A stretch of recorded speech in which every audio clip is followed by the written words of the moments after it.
Et donc aujourd'hui, lorsqu'on entend le président Kagame ou lorsqu'on entend ces sbires, il n'y a aucune personne crédible qui ne peut accorder une quelconque attention à cela. Moi, j'observe que le président rwandais, dans son modus operandi, ça ne s'effonde que sur la violence. Parce qu'avec les Rwandais, n'oubliez pas qu'il y a un ambassadeur au Rwanda, le tout dernier, qui a dit que les FDLR ne représentaient pas une menace pour le Rwanda. Il a dit ici, c'est public. D'abord qu'au Rwanda, il y a encore besoin de justice. N'oubliez pas qu'avant les événements malheureux qu'on continue de déplorer jusqu'à aujourd'hui, en l'occurrence les génocides rwandais, a été précédé par un attentat. Je crois aujourd'hui que ce soit la famille du président Habyarimana ou la famille du président Tariamira, ils ont aussi droit à la justice. Parce que la justice doit être faite pour tout le monde. Nous, on n'a pas de problème avec le peuple rwandais.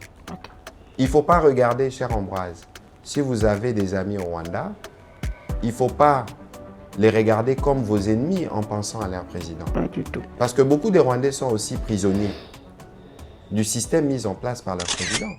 N'oubliez pas, cher Ambroise, que le président de la République a hérité de cette guerre. Et lui est venu avec la détermination d'y mettre fin, une fois pour toutes. Et nous allons y arriver. Ça prend du temps, ça prend de l'énergie, mais nous allons y arriver et parce qu'aujourd'hui, nous sommes en mesure déjà de voir le bout du tunnel. Nalinga la Toroloba Kagama Komina Souka. Mzepe à son âme. Il a, lui, très vite, renoncé à cette filiation diabolique. Mzé, il a perdu sa vie comme un héros qui est célébré chaque année. Moi, je me pose la question de ce qu'aurait été sa réaction à voir son fils retourner au Rwanda, à voir son fils cohabiter avec un mouvement qu'il a combattu comme commandant suprême, à voir son fils aujourd'hui dont la sécurité dépend du Rwanda. Quelles que soient ses frustrations, sûrement qu'il en a eu des frustrations, mais vous ne pouvez pas, parce que vous êtes frustré, renoncer à vos devoirs, au serment que vous avez prêté. Parce que ce que lui fait, c'est de la trahison.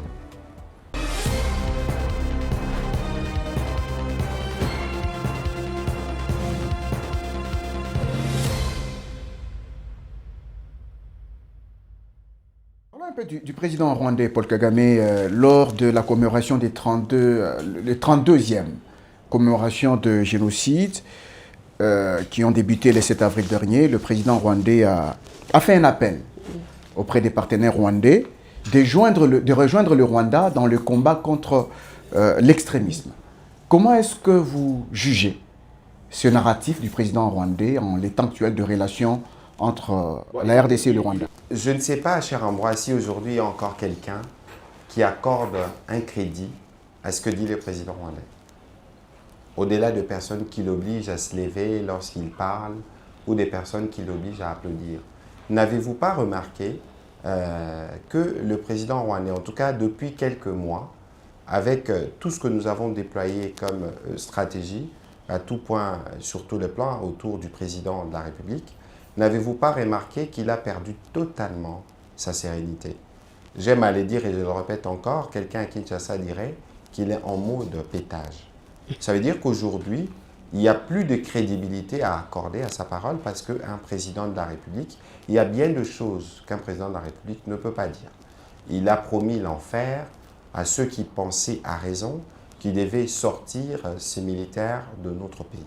Et donc aujourd'hui, il est bien difficile d'accorder du crédit à ce que le président rwandais dit parce que c'est contradictoire avec les actes qu'il pose. Le premier extrémiste de la région, c'est bien évidemment lui. Si vous voulez vous en faire des cœurs nets, allez au Rwanda.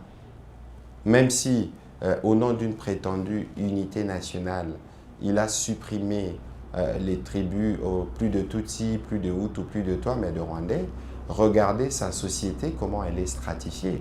Comment un président qui se présente justement comme quelqu'un qui veut une unité contre l'extrémisme, comment lui, c'est les premiers qui stigmatisent les communautés d'un autre pays. Au nom de quoi et sur base de quel principe le président rwandais se présente comme les protecteurs de la communauté Banyamulenge? Vous avez déjà suivi à maintes reprises les membres de cette communauté dire qu'ils n'y ont jamais donné mandat. Sur quelle base, lui, il peut s'arroger cette prérogative de se dire que je dois protéger la communauté dans un pays? Cher Ambroise, on a 9 pays voisins, on a des tribus riveraines avec tous ces 9 pays. Si chaque fois qu'il y a des difficultés avec les Babemba du côté du Haut-Katanga là-bas, s'il y a des difficultés avec les Rondes, avec l'Angola, avec les Bateke, avec le Gabon, le Congo-Brazzaville, est-ce que ces chefs d'État doivent venir intervenir comme lui le fait avec toute son armada pour tuer d'innocentes populations? Donc il est évident aujourd'hui que non seulement qu'on ne peut pas accorder du crédit au discours que le président rwandais tient, mais il est évident que lui-même c'est le portrait de l'extrémisme. Monsieur le ministre, cette question je vous la pose quand même parce que vous avez parlé des communautés, vous avez parlé des Tutsis.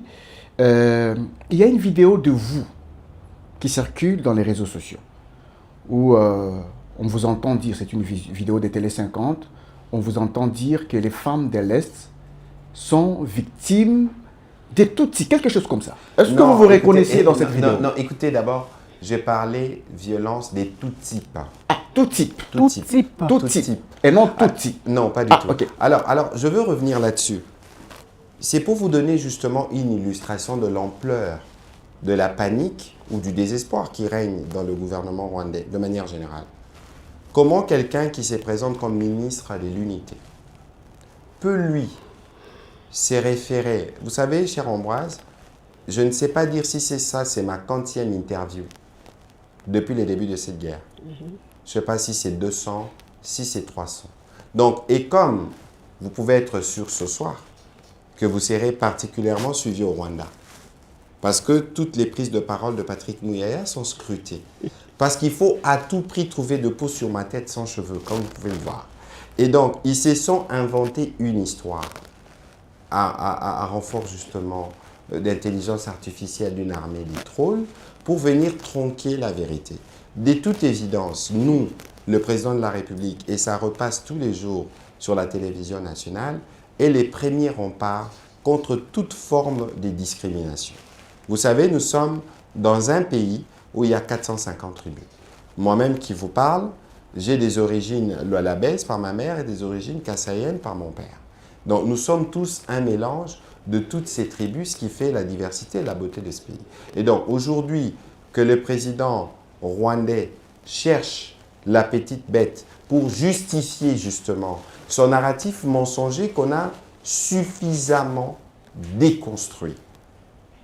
Et donc aujourd'hui, aucun Congolais, aucun Rwandais averti ne peut croire à ce qu'ils disent parce que nous, dans les discours que nous tenons, que ce soit le président de la République, que ce soit la ministre des Affaires étrangères, que ce soit toutes les autorités de ce pays, nous tenons compte justement du fait qu'on doit respecter notre diversité et du fait qu'on ne peut pas propager un discours de haine. Mais parce que c'est un prétexte qui leur permet de justifier ou de surfer sur les génocides qu'il y a eu au Rwanda, je rappelle que c'était un génocide rwandais. Cette précision est de taille pour montrer que nous, Zaïre de l'époque, on n'a jamais joué un seul rôle. Et pourtant, il indexe la République démocratique du Congo. Et je reviens encore pour dire, nous avons condamné dans les termes les plus fermes ces génocides, cette violence inouïe. Qu'on ne vous trompe pas. Nous, ce type de violence, c'est inacceptable. Et donc, nous ne sommes pas des négationnistes comme certains au Rwanda veulent faire croire pour essayer de justifier leurs mensonges devenus récurrents, de toute façon avec des disques rayés au bout de 32 ans. Mais ici, il est évident que ce qui était génocide au Rwanda, s'est transformée en République démocratique du Congo dans une forme beaucoup plus monstrueuse. C'est les faits. Si vous lisez l'histoire, on en a connu des génocides entre-temps en RDC, on en a connu des crimes de guerre, on en a connu le crime contre l'humanité. Tout ce que vous pouvez imaginer comme abominable a été fait en République démocratique du Congo par les Rwandais à travers ses supplétifs ou ses fils, comme des récurrences depuis 30 ans. Et donc aujourd'hui, lorsqu'on entend le président Kagame ou lorsqu'on entend ses sbires, il n'y a aucune personne crédible qui ne peut accorder une quelconque attention à cela. Nous prenons l'unité de toutes les communautés, autant avec notre communauté Tutsi, autant avec la communauté Hutu. Je les réunis de manière régulière dans ces bureaux et c'est pour montrer que nous ne sommes pas dans la haine. Au contraire, c'est le président rwandais qui est le premier porteur de la haine dans la région et au bout d'un temps, ceci va se répercuter contre lui fort malheureusement. Et pour revenir un peu à l'extrémisme dont il parle, est-ce que vous estimez qu'il parle il indexe l'FDLR pour justifier ses actions au Congo? Bon, écoutez, d'abord, cher Ambroise, il faut qu'on se dise une chose. La violence, lorsque vous la sémez, vous ne pouvez que récolter la violence. Lorsque vous sémez la paix, vous devez récolter la paix. Moi, j'observe que le président rwandais, dans son modus operandi, ça ne se fonde que sur la violence. Regardez le Rwanda aujourd'hui. Au-delà de ce qu'on voit dans la façade, mais est-ce que les Rwandais sont libres? Est-ce que les médias sont libres? Est-ce que les opposants peuvent s'exprimer? C'est un régime de répression, c'est un régime d'oppression, c'est un échec en termes de réconciliation nationale, c'est un échec en termes de vivre ensemble. Parce que les gens, finalement, ils font semblant, parce que si vous ne faites pas semblant, vous vous faites chicoter, vous vous faites tabasser. Et donc, aujourd'hui, sur la question des FDLR, c'est qu'il faut savoir d'abord. Les FDLR, c'est qui? Les FDLR, ce sont des forces démocratiques pour la libération du Rwanda. C'est un mouvement qui a commencé en 1994. En 1994, si ma mémoire est bonne, le président rwandais avait 37 ans. 1994. Aujourd'hui, il en a combien? 69 peut-être? Et les FDLR dont il parle, pour la plupart, c'est des hommes de sa génération.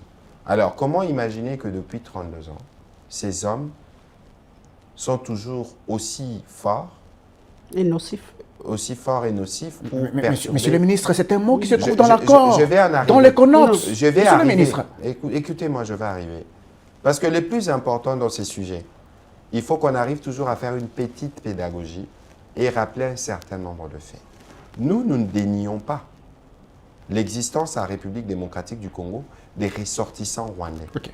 Nous avons aujourd'hui, à ce jour, au moins 200 000 réfugiés rwandais dans ce pays. Et donc, tout réfugié rwandais n'est pas à confondre. Évidemment, nous avons des résidus de ces groupes FDLR. C'est pour ça que nous, dans le cadre de l'action diplomatique que nous avons portée, derrière le président de la République et la ministre Akaï Kwamba, c'était de détricoter tous les 3 prétextes mensongers qui justifient officiellement la guerre, mais qui est une guerre faite pour des raisons économiques. En acceptant qu'il y a la présence des FDLR sur notre J'en arrive. sol. Discours de haine, Oui, présence des FDLR, oui. la question des réfugiés congolais abandonnés au Rwanda. Aujourd'hui, sur la question du discours de haine, je vous ai plus ou moins répondu. Aujourd'hui, les présidents de la République, moi je suis le ministre de la Communication, citez-moi un seul média congolais qui répond à un discours de haine. Ceci ne veut pas dire qu'il n'y a pas des mésententes dans nos communautés ici. Il en existe. On a des cas, moi-même je suis l'exemple aussi, il faut se rappeler de ce qui s'est passé dans les relations Katango-Kassaïennes, ou s'il faut parler de ce qui se passe ici à côté. Ce n'est pas qu'il n'existe pas des mésententes entre les communautés, elles existent, mais elles ne se gèrent pas, elles ne se règlent pas par les armes, elles se règlent par la discussion. Et nous, l'État, nous avons mis en place un dispositif qui nous permet aujourd'hui de lutter contre tout type de dérapage de discours de cette manière-là. Ça, c'est un principe qui doit être noté. Alors, pour en venir sur la question des FDLR, comme j'ai dit, il y a des réfugiés rwandais. Autant, il y a des FDLR qui étaient arrivés, parce que si vous avez ces 200 000, vous pensez qu'ils sont venus quand? Ils sont venus pour la plupart après les génocides rwandais de 1994. Et donc, aujourd'hui, sur la question des FDLR, on a fait au moins 5 ou 6 opérations militaires. Nous-mêmes, et parfois avec le Rwandais. Souvenez-vous de ce qui a fait partir l'honorable Vital Kamerhe de l'Assemblée nationale en 2010. Parce qu'il y avait cette décision de faire des opérations conjointes avec l'armée rwandaise pour combattre. Si vous lisez d'ailleurs récemment, le président Kagame lui-même, dans son interview dans Jeune Afrique, reconnaît, n'est-ce pas, que eux, au M23, là où ils sont, le fils M23 et le père Rwanda, ils s'occupent, ils traitent la question des FDLR. N'oubliez pas qu'il y a eu l'AFDEL, s'il faut commencer par là. L'armée avait même à l'époque été dirigée par un Rwandais, James Kabarebe. Ils n'ont pas réglé le problème. Il y a eu les RCD. Pendant 2-3 ans, ils ont dirigé toute la partie Est. Il n'y a pas eu de résolution dans le problème. Comprenez qu'aujourd'hui, Oui. parce qu'avec les Rwandais, n'oubliez pas qu'il y a un ambassadeur au Rwanda, le tout dernier, qui a dit que les FDLR ne représentaient pas une menace pour le Rwanda. Il a dit ici, c'est public. Et vous allez voir que comme le président Kagame est doué dans la malice, maintenant il parle plus seulement de la présence des FDLR, parce qu'il sait que c'est un prétexte que nous allons détricoter comme on a détricoté. C'est là qu'il a dit dans les Jeune autres. Afrique, Il ne me commence- demandez pas de lever les mesures défensives. On va y si arriver. vous ne demandez pas, vous ne On va y demandez pas à la arriver. RDC de On faire va y ça. arriver. Et lui d'ailleurs, quand il parle par exemple de la question... Aujourd'hui, il rajoute l'idéologie génocidaire. Comment vous évaluez, chère Ambroise, Madame Josette, une idéologie génocidaire? Comment lui, il évalue? Et cette idéologie génocidaire, qui est imaginaire pour lui, comment vous faites pour y mettre fin en massacrant des paisibles citoyens congolais ici? Simplement parce que vous les confondez aux FDLR, qui sont ses frères rwandais. Je suis désolé, lorsque vous êtes président de la République, vous avez aussi la tâche de gérer vos enfants qui sont égarés. Et donc nous, aujourd'hui, nous estimons dans le cadre de notre action que la question des FDLR doit être réglée.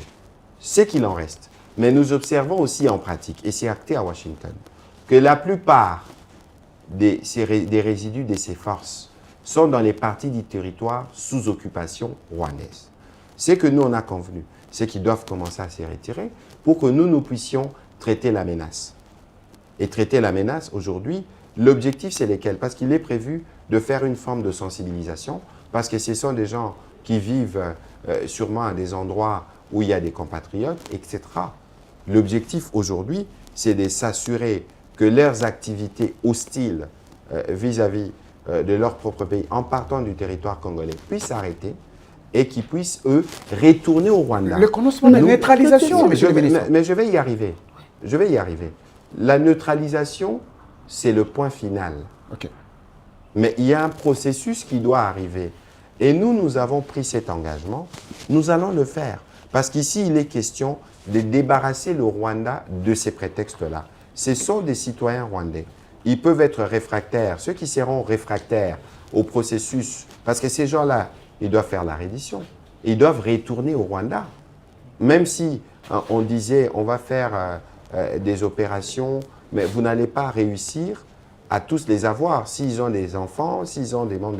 Non, leur place, c'est au Rwanda. Ça veut dire que nous, dans le cadre de notre engagement à Washington, nous allons faire ce qui est convenu, mais il faut qu'au niveau du Rwanda, le président Kagame s'apprête, comme par les passés, à recevoir ses compatriotes FDLR sans les recycler et les renvoyer faire la guerre au Congo comme il aime faire depuis des années.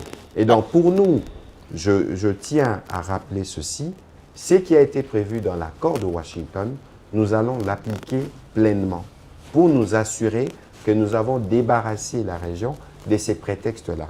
Mais je vous ai aussi alerté pour vous dire qu'en réalité, le président Kagame, lorsqu'il évoque l'idéologie génocidaire, c'est une autre manière de dire que moi, s'il n'y a plus des FDLR physiques au Congo, je dois les voir de manière imaginaire pour me permettre de garder mes forces en territoire congolais. Donc, ce que vous appelez mesures de défense, c'est en langage diplomatique une forme pour eux de camoufler la présence de leurs militaires et de leur matériel dans notre territoire de manière tout à fait illégale avec la commission des crimes qui sont suivis. À cette allure, on ne voit pas comment on peut encore envisager une coopération sécuritaire entre le Rwanda et la République démocratique du Congo, que ça soit une réussite. Non, écoutez, la question, madame, lorsque vous lisez ce qui était prévu à Luanda,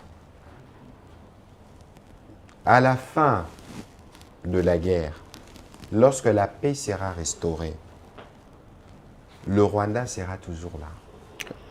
Et ici, je dois rappeler que le président de la République a fait un choix de grandeur depuis son arrivée aux responsabilités en 2019.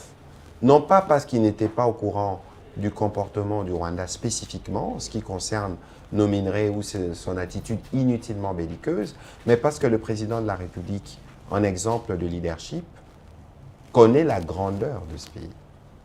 Et il a estimé que nous pouvons justement faire preuve de grandeur en nous élevant et sans oublier évidemment ce qui s'est passé pour penser qu'on peut construire une nouvelle relation avec le Rwanda. Parce que quoi qu'il advienne, cher Ambroise, le président Kagame, c'est un humain. Donc, à un moment ou à un autre, comme nous tous, il lui arrive de réfléchir, de se remettre à question. Et donc, il y a les enfants rwandais d'aujourd'hui qui ne sont pas ou qui ne doivent pas payer le prix du comportement du président Kagame aujourd'hui. C'est pour ça que nous continuons de dire que nous n'avons pas de problème avec le peuple rwandais parce que nous savons que le peuple de la région ont mieux à faire que se battre. Il y a tellement des opportunités à développer ensemble qu'on ne devrait plus parler des rhétoriques de guerre comme c'est le cas aujourd'hui. Et donc, quand on aura la paix, quand on aura réuni les conditions pour que chacun s'y tienne là où il s'y tienne, évidemment, on passera par une étape de normalisation des relations. Et c'est peut-être en ce moment-là qu'on pourra re-envisager une coopération sereine. Est-ce pour ça qu'il y a cette carte du fils Habyarimana, Jean-Luc Habyarimana, qui il aurait été reçu à Kinshasa? C'est à vous de le confirmer. Kagame en parle. D'abord de un, s'il faut faire un commentaire là-dessus. Vous savez, dans la dernière sortie du président Kagame, il s'est encore une fois tiré une balle dans les pieds parce que la bouche qui parle beaucoup pêche. Il a reconnu officiellement que le Rwanda a ouvert ses frontières, que le Rwanda accueille des gens sans foi ni loi qui se présentent comme des gens qui veulent faire chuter un régime démocratiquement élu dans un pays voisin. C'est extrêmement grave. En plus de fait qu'il a un de ses derniers fils encore, parce qu'il en a plusieurs, des fils des criminels, on y reviendra, un de ses derniers fils qui s'appelle le M23. Ok. Le M23, oui, c'est une filiation diabolique, parce que le M23 n'existe que par la volonté du président rwandais. Le M23, qui est là, déjà, commettant de crimes, mais il fait une interview, il reconnaît. Vous avez vu que son fils aîné, le président honoraire, c'est son fils aîné. Aussi. Lui, c'est le fils aîné. On aura l'occasion, si vous souhaitez, d'élaborer. On va en parler. D'élaborer davantage. Mais d'abord, la question moi, sur la question d'Habyarimana. La question de Jean-Luc, j'observe avec vous. D'abord qu'au Rwanda, il y a encore besoin de justice. N'oubliez pas qu'avant les événements malheureux qu'on continue de déplorer jusqu'à aujourd'hui, en l'occurrence les génocides rwandais, a été précédé par un attentat. Dans cet attentat, il y avait deux chefs d'État. Le Burundais, Cyprien Ntaryamira, le Rwandais, Juvenal Habyarimana, avec 3 membres d'équipage français. Je n'ai jamais entendu que justice a été faite pour eux. Je crois aujourd'hui que ce soit la famille du président Habyarimana ou la famille du président Ntaryamira, ils ont aussi droit à la justice. Parce que la justice doit être faite pour tout le monde. Première chose. Deuxième chose, moi, je n'ai jamais entendu le fils du président Habyarimana être un chef de guerre. Pour le temps, quelquefois, on voit tous passer des tweets sur les réseaux sociaux. Je ne l'ai jamais lu appeler à faire tomber les régimes du président Kagame. Lui, s'il prône la paix et la réconciliation nationale au Rwanda, où est le problème? Parce que pour le président Kagame, justement, il veut lui régner sur un pays réconcilié. Pourquoi il garde certains Rwandais en dehors du Rwanda?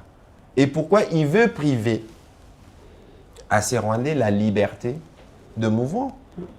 Cher Abiyarimana, à ma connaissance, il n'habite pas en RDC, je ne sais pas où il habite. Mais s'il peut venir en RDC, il peut avoir des amis ici en RDC. Parce que, tel que je vous disais tout à l'heure, le Rwanda sera toujours là. C'est comme un frère, hein? Même si pendant autant d'années, vous ne vous parlez pas, mais le jour où vous aurez un deuil en famille ou un mariage en famille, vous allez vous voir, vous allez vous asseoir. Mais le président rwandais oriente ça vers la préparation d'un autre génocide dans son pays. Ça, c'est justement le mensonge recyclé, les disques rayés. Parce que, vous savez ce que ça veut dire? Un génocide. Et vous pensez que ces messieurs-là est en mesure de le faire? Il n'a jamais jamais eu... Nous, République démocratique du Congo, oui, qui voulons la paix, on a, nous, intérêt à soutenir des initiatives de ce genre. Ça, c'est de l'agitation pure et simple. Instrumentalisation? Mais écoutez, c'est le président rwandais qui est coutumier des imaginations de ce genre. Ce n'est pas tout le monde qui réfléchit en termes de déstabilisation des régimes des pays voisins. Pas du tout. La République démocratique du Congo n'a jamais été dans cette transition et les présidents de la République non plus. Donc, il ne peut pas voir en un sujet rwandais quelqu'un qui pense à refaire un génocide. Il ne peut pas penser que chaque fois qu'un Congolais parle avec un Rwandais, les Congolais et les Rwandais planifient d'aller le sortir du pouvoir. Non. Il devrait se raviser, se remettre en question et regarder qu'il a échoué dans l'objectif de la réconciliation nationale, qu'il a laissé des Rwandais en dehors de ses plans et qu'il doit se raviser pour ramener les Rwandais parce que les Rwandais ont leur place au Rwanda, qui qu'ils soient. Cette affaire peut-elle influencer les relations en RDC-Rwanda d'une manière ou d'une autre? La question, c'est qu'est-ce qu'il faut influencer? Qu'est-ce qui reste de la relation? Parce que peut-être il y a d'autres Rwandais qui pensent venir ici en République démocratique du Congo et parler aussi de la paix, écoutez, qui pourraient envisager dans leur pays. Je rappelle qu'ici, oui, le président de la République l'a déjà dit et redit. Nous, on n'a pas de problème avec le peuple rwandais. Okay. Il ne faut pas regarder, cher Ambroise, si vous avez des amis au Rwanda, il ne faut pas les regarder comme vos ennemis en pensant à leur président. Pas du tout. Parce que beaucoup de Rwandais sont aussi prisonniers du système mis en place par leur président. N'oubliez pas que les Rwandais n'ont pas la liberté de parole que nous avons. Ça veut dire que ce sont de frustrations qu'ils ne peuvent même pas, y compris, exprimer à travers les réseaux sociaux. Parce que si vous osez l'exprimer à travers les réseaux sociaux, vous pouvez vous faire arrêter. Et vous savez ce qui va arriver. Donc c'est un peuple qui vit dans le traumatisme. Nous sommes un pays grand, cher Ambroise. Et c'est cette grandeur que nous devons toujours porter en nous. Et c'est cette grandeur-là qui doit toujours nous guider, y compris dans le choix de la transcendance avec le voisin belliqueux que nous avons. Dans les moments venus, il faut qu'on se remette à l'évidence et nous dire que les peuples de deux pays ne doivent pas être emprisonnés par les humeurs du président rwandais. Je termine en vous donnant un exemple. Mai 2021, éruption du Nyiragongo. À Goma, l'éruption fait des dégâts et à Goma et à Gisenyi au Rwanda. C'est un rappel naturel que les deux pays, les deux peuples sont unis. Et c'est même pour ça que dans la signature des accords de Washington, dans l'annexe à l'accord de paix, il y a ce qu'on appelle cadre d'intégration économique régionale.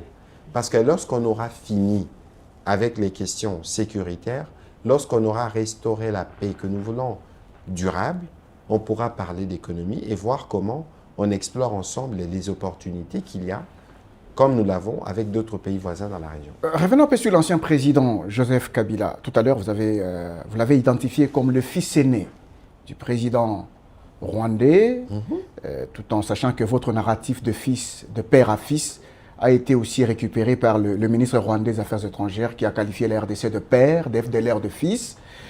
Alors, le président Joseph Kabila, à votre avis, serait-il vraiment le vrai responsable de la FCM 23 ou non? Alors, d'abord, si je peux me permettre un petit commentaire sur le ministre rwandais des réseaux sociaux. un ministre des Affaires étrangères ne se comporterait pas comme il se comporte. Il aurait même pu dire alors, mais donner des droits d'auteur. Parce que c'est mondialement connu que l'expression père et fils est venue de moi. Et donc, lorsque il ose prêter une expression qui n'est pas la sienne, mais qui donne des droits d'auteur. Et un autre truc, c'est un exemple pour vous dire qu'ils sont dans un disque rayé. En réalité, leur narratif, il est totalement déconstruit. Ils ne savent plus quoi dire. Et ils commencent à s'inspirer de nous, mais de la pire de manière. Les FDLR, c'est des Rwandais. Ils sont venus du Rwanda. Les FDLR existent depuis, qu'on vient de dire, 32 ans. Est-ce que le président Tshisekedi était au pouvoir il y a 32 ans? N'oubliez pas, cher Ambroise, que le président de la République a hérité de cette guerre. Et lui est venu avec la détermination d'y mettre fin, une fois pour toutes. Et nous allons y arriver. Ça prend du temps, ça prend de l'énergie, mais nous allons y arriver, et parce qu'aujourd'hui, nous sommes en mesure déjà de voir le bout du tunnel. Nalinga la Toroloba Kagama Komina Souka. Alors, pour en venir à la question du président honoraire, Oui, pourquoi je Joseph parle du fils aîné? 94 génocides, 96, il y avait quoi? AFDEL, non? Oui, l'entrée de l'AFDEL. Qui commence en 96. Qui était derrière l'AFDEL? Allez-y, monsieur le ministre. Qui était derrière l'AFDEL? C'est pas le Rwanda? Lorsque l'AFDEL arrive à Kinshasa, qui dirige l'armée? C'est James Kabarebe, n'est-ce pas? Mzépe à son âme. Il a, lui, très vite, renoncé à cette filiation diabolique. Mzé, il a perdu sa vie, comme un héros qui est célébré chaque année. Moi, je me pose la question de ce qu'aurait été sa réaction à voir son fils retourner au Rwanda, à voir son fils cohabiter avec un mouvement qu'il a combattu comme commandant suprême, à voir son fils aujourd'hui dont la sécurité dépend du Rwanda. Il faut qu'on garde à l'esprit, cher Ambroise, la notion de l'histoire. Il faut qu'on arrive à la lire parce que il y a quelque chose qui a clairement dysfonctionné. C'est ça les liens qui dit Joseph Kabila à je vais y arriver. Il y a quelque chose qui a dysfonctionné. Parce que lorsque vous avez été ancien président de la République, il y a une loi qui vous donne des obligations. Quelles que soient ces frustrations, sûrement qu'il en a eu des frustrations. Mais vous ne pouvez pas, parce que vous êtes frustré, renoncer à vos devoirs, au serment que vous avez prêté. Parce que ce que lui fait, c'est de la trahison vis-à-vis de l'État qu'il a incarné. C'est incompréhensible que lui qui a combattu les M23, lui qui a vu des militaires perdre la vie pour combattre les M23, qui est dirigé par les mêmes qui ont tué des militaires, que lui a envoyé au front, qui soit avec eux aujourd'hui. C'est une contradiction inacceptable. Et là d'ailleurs, cher Ambroise, mais pourquoi on reparle de fils aîné? Mais on comprend pourquoi on n'a jamais réussi à restaurer la sécurité dans l'Est du pays. Certaines difficultés que nous avons rencontrées, ou que le président de la République a rencontrées dans l'armée, viennent de là. Il aurait aidé le Rwanda à consolider son assise au Congo. Comment pensez-vous alors? Autrement, comment vous l'expliquez? Vous pensez que les contacts alors avec le Rwanda ou les M23 ont commencé maintenant? C'est pendant qu'il était au pouvoir? Mais il est évident aujourd'hui, nous sommes en droit de questionner les choix, certains choix qu'il avait faits lorsqu'il était là. Il est donc évident aujourd'hui que son attitude, depuis qu'il a brisé, comme les Kinois aiment dire, l'université de Kara, février 2025, suivez toutes ces déclarations.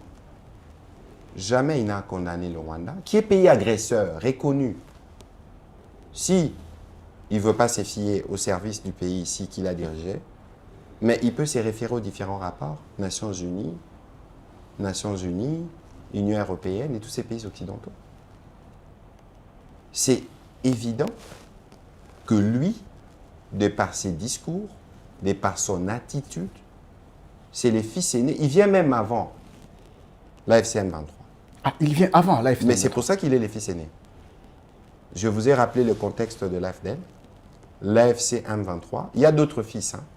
Les Red Tabara, hein, ceux qui sèment la mort et la désolation dans les hauts plateaux, parce que le président Kagame a un talent, j'ai même envie de dire diabolique, des créations, des mouvements qui rivalisent en criminalité. Des avatars. Tous ces mouvements-là, c'est lui qui en est le père. Mais bien sûr, c'est lui le père, c'est lui qui arme, c'est lui qui donne les renseignements. Donc, ce sont des crimes familiaux. Mais lorsque le président rwandais, en parlant de l'ancien président congolais, Joseph Kabila, dit que l'AFCM 23 est un mouvement congolais auquel est associé l'ancien président Joseph Kabila, est-ce que vous trouvez que c'est accablant pour l'ancien président congolais? Écoutez, il a reconnu ce que l'ancien président n'avait pas lui-même le courage de reconnaître. Donc le père a reconnu. Il a une interview. Oui. Il a une interview que l'ancien président a accordée au New York Times, où il disait, en répondant à la question s'il avait un lien avec l'M23, il a dit en anglais que c'est stupidity. Stupidité. Mais maintenant, est-ce qu'on peut imaginer que le père de deux se trompe sur la filiation entre ses deux fils, même si le fils aîné ne veut pas assumer sa relation avec son petit frère, mais c'est son petit frère qui assure sa sécurité? Comment le président honoraire se retrouve à Goma? Qui contrôle Goma? C'est le père et les fils. En l'occurrence, les pères ne peuvent pas se tromper. Il a dit la vérité. La vérité, c'est qu'ici, il y a une tentative dans les chefs du père de vouloir se retirer un peu pour congoliser le problème. Mais nous tous, nous savons que le conflit que nous connaissons, c'est une agression extérieure, documentée, portée par le Rwanda et exécutée par le RDF. Alors, quelles pourraient être les implications pour la cohésion nationale ici en République démocratique du Congo? Par rapport à quoi? Par rapport à la question de l'ancien président, parce qu'on doit maintenant parler de la cohésion politique nationale. Non, écoutez, vous savez, il y a une chose, Madame Josette. Si on veut faire la cohésion nationale, il faut avoir les cœurs disposés. Moi, j'ai fait un débat avec l'abbé Chollet et l'honorable Fayoulou sur RFI. Je lui ai posé la question. Je lui ai dit durant les débats que moi, je ne comprenais pas l'attitude de l'Église. Ce n'est pas parce que l'Église s'est mise dans une position où il propose un pacte que l'Église doit cesser de dénoncer les mal. Monseigneur Chola parlait de posture pastorale, je n'avais jamais entendu ça avant. La posture pastorale ne peut jamais tolérer le mal, quel qu'il soit. Et je ne suis pas sûr que si l'Église continue à dénoncer les mal, que le pacte qu'il propose ne sera plus pour autant porté. Parce que le rôle de l'Église, c'est déjà celui-là. Bon, maintenant, quand vous parlez de cohésion ou quand on parle de dialogue, nous sommes Congolais, n'est-ce pas? Oui. On dit que les linges sales se lavent en famille. En famille, n'est-ce pas? Mais le premier linge sale à laver, si on doit faire un dialogue ici, c'est quoi? C'est l'agression rwandaise, n'est-ce pas? Parce que c'est ceux qui sont venus de l'extérieur. C'est ceux qui ont emprisonné beaucoup de nos populations. C'est ceux qui occupent nos terres, n'est-ce pas? Alors, nous allons aller dans une discussion pour laver les linges sales avec des enfants qui ne reconnaissent même pas que le linge a été sali. Ambroise, vous souriez? C'est-à-dire qu'aujourd'hui, il y a un problème. Le président de la République a déjà plusieurs fois dit sa disponibilité pour aller au dialogue.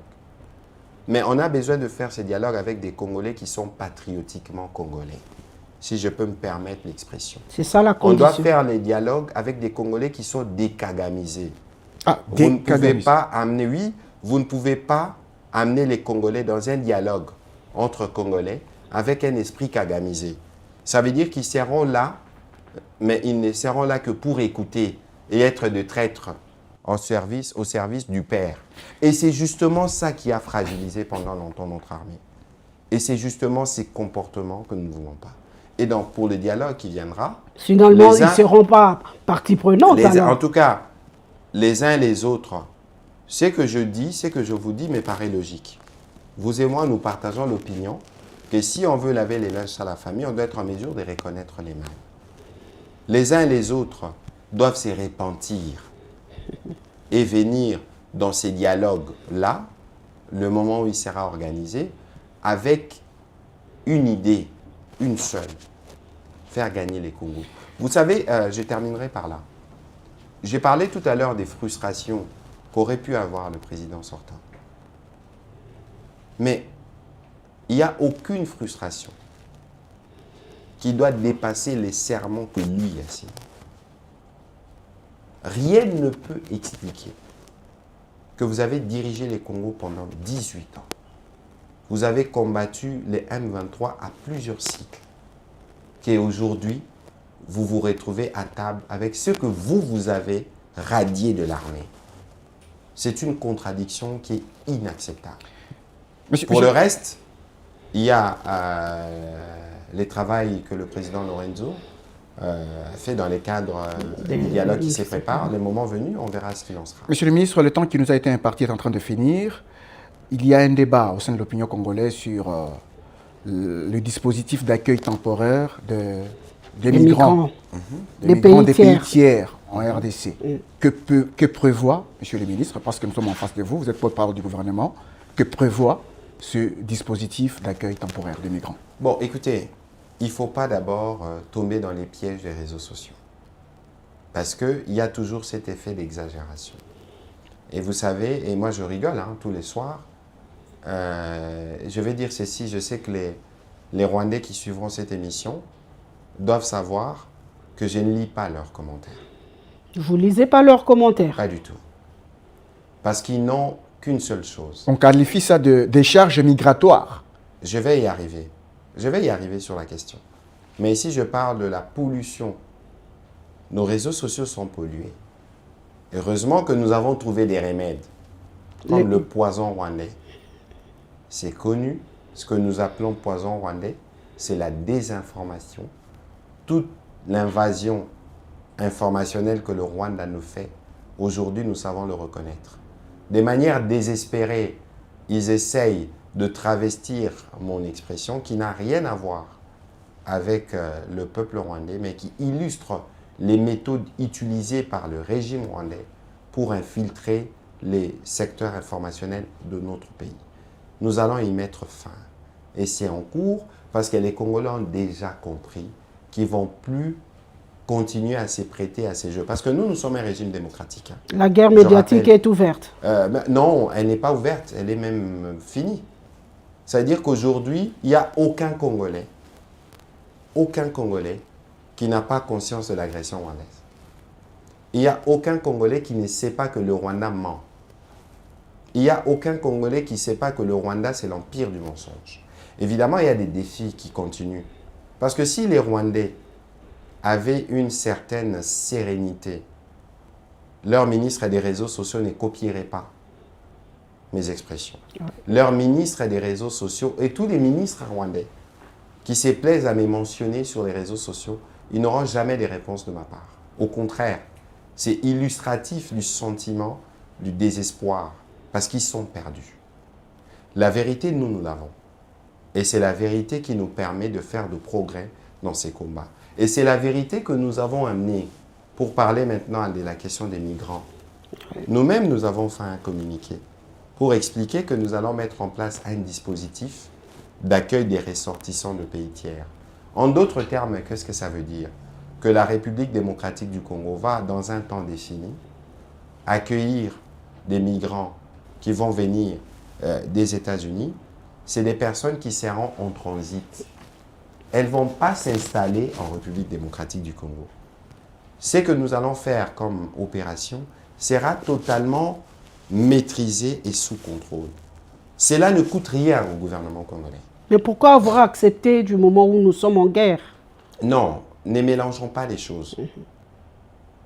Nous sommes en guerre, effectivement, mais nous avons aussi, dans les cas de nos rapports avec d'autres États, des obligations ou en termes des relations. Ici, en l'occurrence, il y a eu une requête du gouvernement américain à laquelle nous avons accédé dans des conditions bien précises et qui est coordonnée avec l'OIM, donc l'Organisation internationale de migration, pour nous assurer que les droits de ces personnes qui seront en transit à RDC seront respectés. Le nombre limité, les personnes qui seront... ce n'est pas toutes les personnes que nous allons prendre, parce qu'il y a un travail qui s'est fait au niveau du ministère de l'Intérieur, de la DGM. Ici, il faut que les uns les autres le sachent. C'est que nous, gouvernement, avec le président de la République, pour les intérêts du Congo, on ne négocie pas. Il n'y a aucun acte que nous pouvons poser qui contrarie les combats que nous faisons pour la dignité du Congo, la restauration. Parce que les Congolais se posent des questions par rapport au temps. Ils vont prendre combien de temps au Congo? Écoutez, ils seront là indéfiniment? Non, ils ne seront pas là indéfiniment.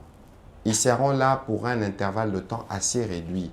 Le temps justement que ces organisations de migration s'organisent pour que les uns les autres retournent dans leur pays respectifs. Donc ici, c'est que je dois dire, pas de panique. Donc il n'y aura pas d'implication sécuritaire ni financière de la part de la RDC. Il n'y a aucune implication de ce type-là okay. qui ne soit prise en charge par la RDC. C'est-à-dire que s'il y a des implications financières, c'est totalement pris en charge par le gouvernement américain. Et qu'est-ce que la RDC gagne? Et donc, dans cette question, nous avons pris le soin, la Première ministre avait pris le soin d'en informer les parlements.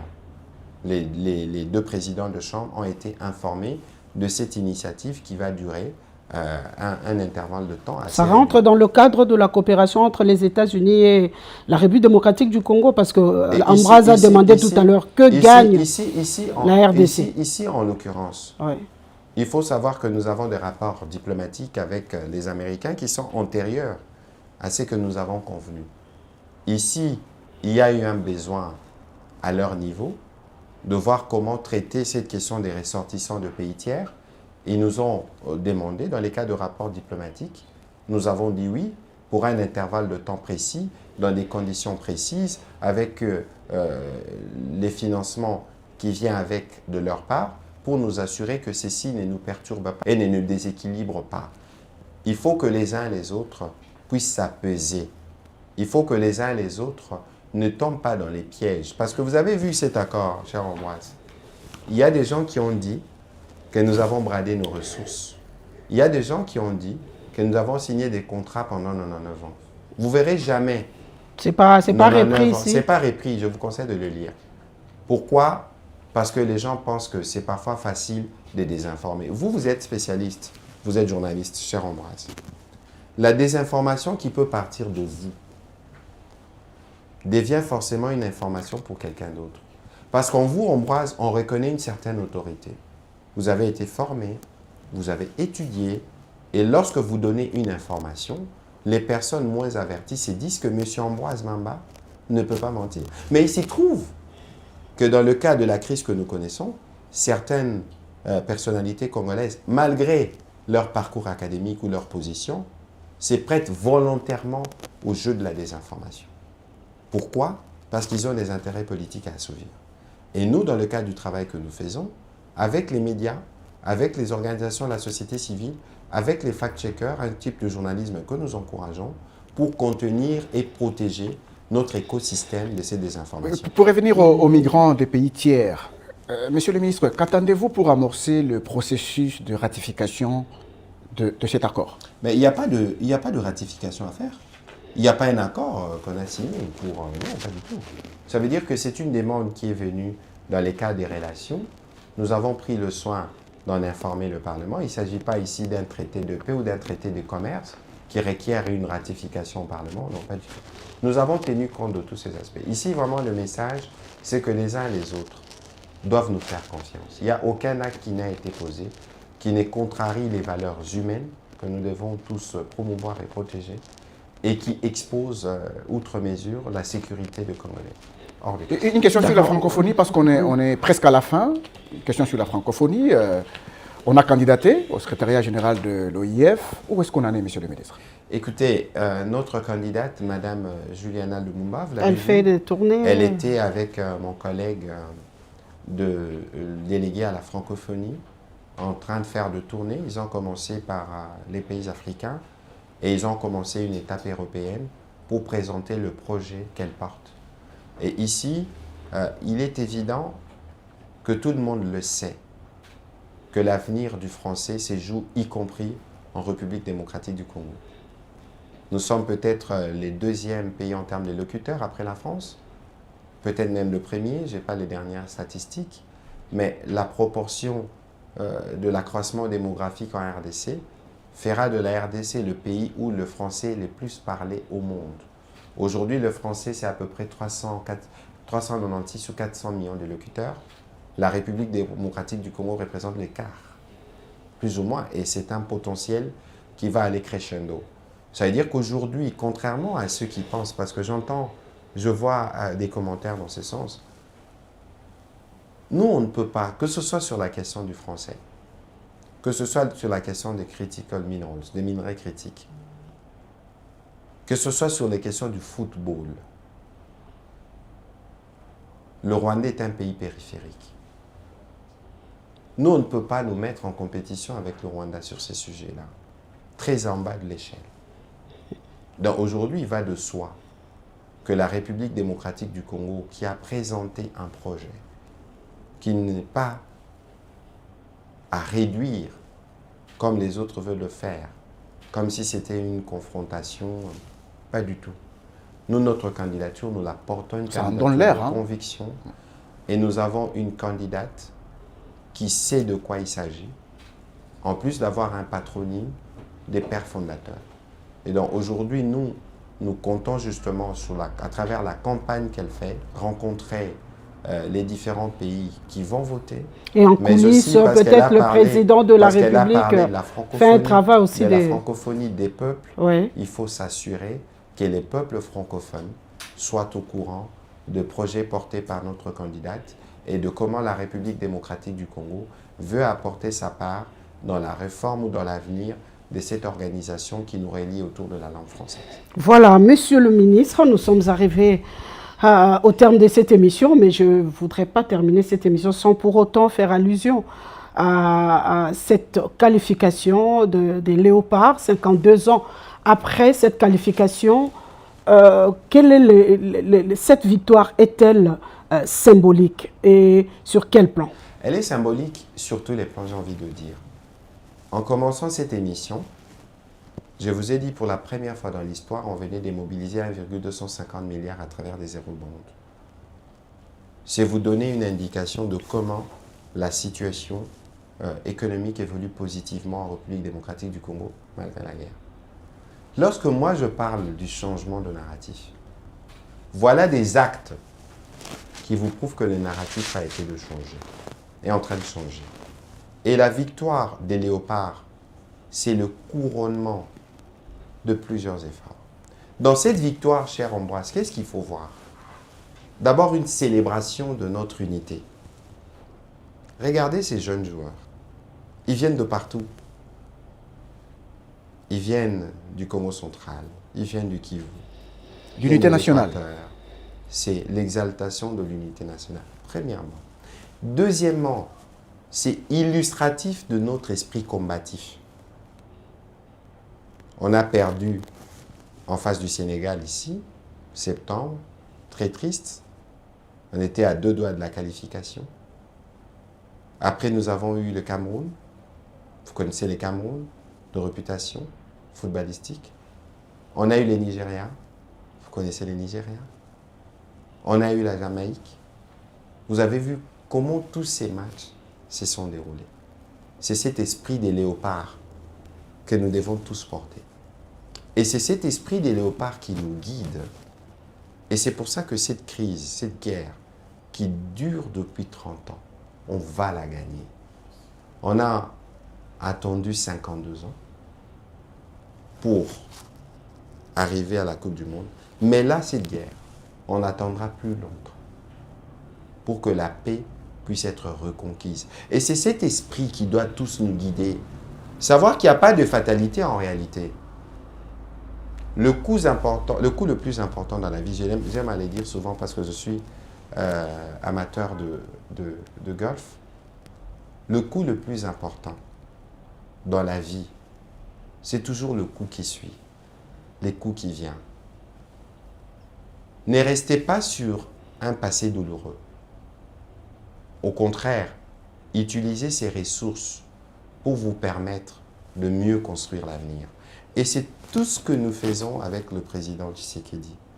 C'est tout ce que nous faisons avec la première ministre dans notre gouvernement. Et ce qui est arrivé avec les léopards, c'est la preuve justement que lorsque vous avez la discipline, lorsque vous avez le travail, lorsque vous avez la consistance, en anglais on dit ça consistency, c'est-à-dire que lorsque vous travaillez, vous avez la discipline, vous avez la consistency, vous avez la patience, vous arrivez forcément à la réussite. Donc vous combinez patience, travail, hard work, patience, travail, discipline, vous arrivez au succès. Et c'est ce qu'on a fait avec les léopards et c'est ce que nous ferons partout. Et donc, ici, c'est vraiment l'occasion de féliciter les joueurs, de féliciter le coach et tout le monde qui s'est impliqué. Qui ont réussi et qui ont reçu Oui. des véhicules que d'aucuns qualifient de pouvoir faire mener une politique de 2 poids, 2 mesures, oubliant peut-être que les léopards ont fait rentrer des devises dans les trésors publics. Écoutez, madame, je ne voudrais pas aller dans cette polémique. Parce que parfois, nous-mêmes, il faut qu'on sache nous remettre en question sur un certain nombre de sujets. Aurions-nous digéré une défaite ce soir-là? Quel est le Congolais, patriotiquement congolais, si je veux ajouter, qui aurait été content de notre élimination? Aucun. Alors, la dimension symbolique de cette victoire, après 52 ans, le prestige que le pays gagne, parce que nous allons pour la première fois en Coupe du Monde. En 1974, j'étais pas né. Je n'étais même pas un projet. Je ne sais pas si vous étiez déjà né. Moi non plus. Moi, j'étais déjà. Moi non plus. Oui, mais je venais de naître. Je ne sais pas si vous aviez de souvenirs de cette époque. Nous n'étions pas nés. Est-ce que ce n'est pas beau que nous soyons témoins de cette histoire? Je n'entrerai pas dans les débats qui ont suivi, que je trouve quelque peu malsains. Parce que rien de ce qu'on peut donner à ces joueurs n'est équivalent à l'honneur qu'ils ont fait au pays, n'est équivalent au prestige que les pays gagnent de pouvoir se hisser à ces niveaux. Il faut éviter d'aller toujours dans des comparaisons. Ce n'est pas parce que nous avons des défis à relever dans tous les secteurs, y compris dans les secteurs sportifs, qu'on ne doit pas satisfaire ou donner des cadeaux symboliques à nos héros. Il faut savoir reconnaître nos meilleurs et les encourager. Pour ceux qui critiquent, je comprends. Encore une fois, cher Ambroise, c'est aussi ça la démocratie, les uns et les autres. Mais moi, je pose 2 questions. Si nous étions éliminés, comment aurions-nous vécu cet affront? Et que les gens me disent, est-ce que les cadeaux qu'on leur a donnés est proportionnel à la fierté du pays qu'ils ont réhabilité?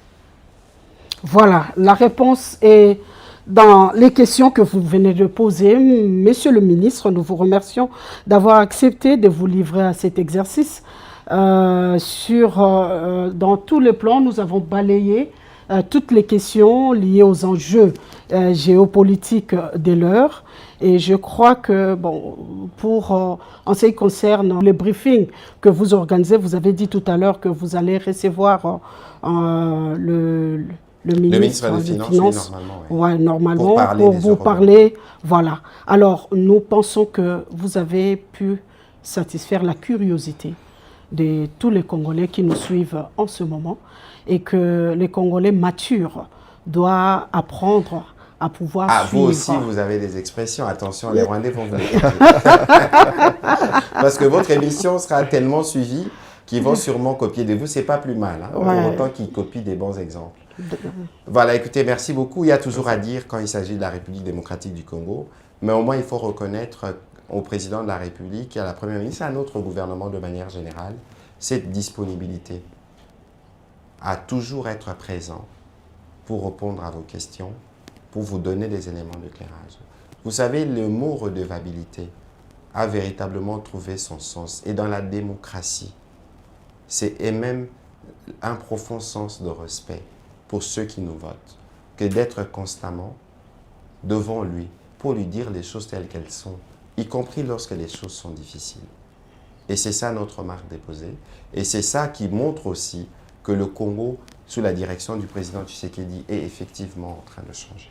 Merci beaucoup, Ambroise. Merci beaucoup. Merci, Josette. On se retrouve à la prochaine occasion, monsieur le ministre. Avec plaisir. Merci. D'accord. Au revoir.